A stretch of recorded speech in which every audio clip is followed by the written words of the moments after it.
എടപ്പാൾ ലോട്ടറിക്കടയിൽ 1.5 ലക്ഷത്തോളം രൂപ സമ്മാനമുള്ള ലോട്ടറി മോഷ്ടിച്ച് രക്ഷപ്പെട്ട തമിഴ്നാട് മധുര സ്വദേശിയെ പോലീസ് പിടികൂടി. കഴിഞ്ഞ മാർച്ച് മാസത്തിലാണ് സംഭവമുണ്ടായത്. കഴിഞ്ഞ മാർച്ച് മാസത്തിൽ എടപ്പാൾ അമ്മ ലോട്ടറി ഏജൻസിയിൽ ജോലിക്ക് നിന്നിരുന്ന തമിഴ്നാട് മധുര സ്വദേശിയായ ഗണേഷാണ് സമ്മാനാർഹമായ 1.5 ലക്ഷം രൂപയോളം വരുന്ന ലോട്ടറി ടിക്കറ്റുകളുമായി ഉടമയെ കബളിപ്പിച്ച് രക്ഷപ്പെട്ടത്. ഈ ലോട്ടറി ടിക്കറ്റുകൾ തൃശൂരിനും കോട്ടയത്തിനും ഇടയ്ക്കുള്ള 20ഓളം ഏജൻസികളിൽ ഏൽപ്പിച്ച് സമ്മാനത്തുകയായ 1.5 ലക്ഷത്തോളം രൂപ ഇയാൾ വാങ്ങിയിരുന്നു. തൃശൂർ, പാലക്കാട്, മലപ്പുറം ജില്ലകളിലായി കഴിഞ്ഞ 6 മാസത്തോളമായി വിവിധ ലോട്ടറി ഏജൻസികളിൽ ഇയാൾ ജോലി ചെയ്തു വരികയായിരുന്നു. മധുരയിൽ താമസിക്കുമ്പോൾ എടുത്ത ആധാർ കാർഡാണ് പത്രപരസ്യം കണ്ട് ലോട്ടറി ഏജൻസിയിൽ ജോലിക്ക് വരുമ്പോൾ ഇയാൾ നൽകിയിരുന്നത്.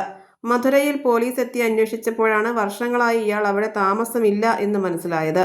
ഇയാൾക്ക് കാര്യമായി ബന്ധുക്കളില്ലാത്തതും അന്വേഷണത്തെ ബാധിച്ചു. തിരൂർ ഡിവൈഎസ്പിയുടെ നിർദ്ദേശപ്രകാരം താനൂർ ഡാൻസ് ഓഫ് ടീം ശാസ്ത്രീയമായി തെളിവുകൾ ശേഖരിച്ച് അന്വേഷണം നടത്തിയതിൽ മോഷണം നടത്തിയതിനു ശേഷം കോട്ടയം, മൂന്നാർ, ചെന്നൈ, ബാംഗ്ലൂർ എന്നിവിടങ്ങളിൽ സുഹൃത്തുക്കൾക്കൊപ്പം ഗണേഷ് ഉല്ലാസയാത്ര പോയതായി കണ്ടെത്തിയിരുന്നു. പോലീസ് അന്വേഷണത്തെപ്പറ്റി സുഹൃത്തുക്കളിൽ നിന്ന് സൂചന കിട്ടിയതോടെ ഇയാൾ തമിഴ്നാട്ടിലേക്ക് ഒളിവിൽ പോയി. മൊബൈൽ നമ്പറുകൾ ഒഴിവാക്കി കോവൈ, കാഞ്ചീപുരം, ചെന്നൈ, ബാംഗ്ലൂർ, ഗാന്ധിനഗർ എന്നിവിടങ്ങളിൽ ഒളിവിൽ കഴിഞ്ഞ ശേഷം കോവൈ പീളമേടിൽ ഒരു സ്വകാര്യ സ്ഥാപനത്തിൽ സെക്യൂരിറ്റി ജീവനക്കാരനായി ജോലി ചെയ്യുന്നതിനിടയിലാണ് ഇയാൾ പിടിയിലായത്. തിരൂർ ഡിവൈഎസ്പി എം സിദ്ദിഖിന്റെ നിർദ്ദേശപ്രകാരം Changaramkulam SI നസിയ M Sahib, Tirur dance of ടീമിലെ ASIമാരായ രാജേഷ്, ജയപ്രകാശ്, CPOമാരായ ശ്രീഷ്, ഉണ്ണിക്കുട്ടൻ, ചങ്ങരംകുളം സ്റ്റേഷനിലെ SCPO ഹരികൃഷ്ണൻ, രാകേഷ് എന്നിവർ ചേർന്നാണ് തമിഴ്നാട്ടിൽ നിന്ന് പ്രതിയെ പിടികൂടിയത്.